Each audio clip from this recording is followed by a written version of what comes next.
Troisième séance sur les spirales. Cette fois-ci, vous allez devoir vous entraîner sur une feuille blanche à tracer des spirales. On en fait des petites, on en fait des plus grandes, on peut changer de couleur. Il faut s'entraîner pour bien réussir à les faire. Voilà, dans un sens, dans l'autre sens. On s'entraîne, on en fait de toutes les couleurs sur une feuille.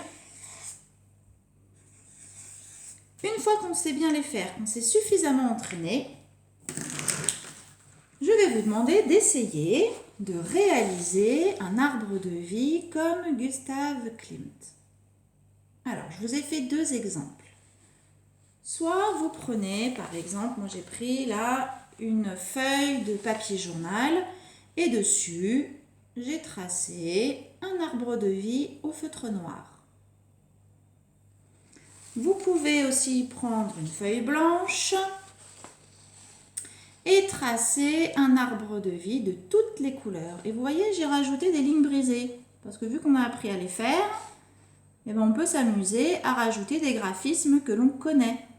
Je vous rappelle que nous avons aussi appris à tracer des ronds, des ponts, des lignes verticales, des lignes horizontales. Donc vous pouvez vous amuser à compléter votre arbre de vie avec les graphismes que l'on a appris. Par exemple, pour celui-ci, je peux m'amuser à faire des ronds le long des branches de mon arbre. Je le décore un petit peu. Voilà, regardez. On peut faire aussi des ponts le long des branches en respectant bien les critères de réussite. Ils soient collés et réguliers. Voilà, je vous laisse vous amuser et créer votre propre arbre de vie.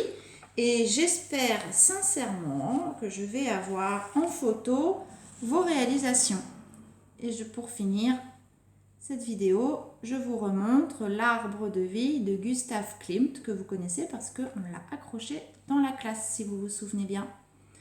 Voilà, amusez-vous bien.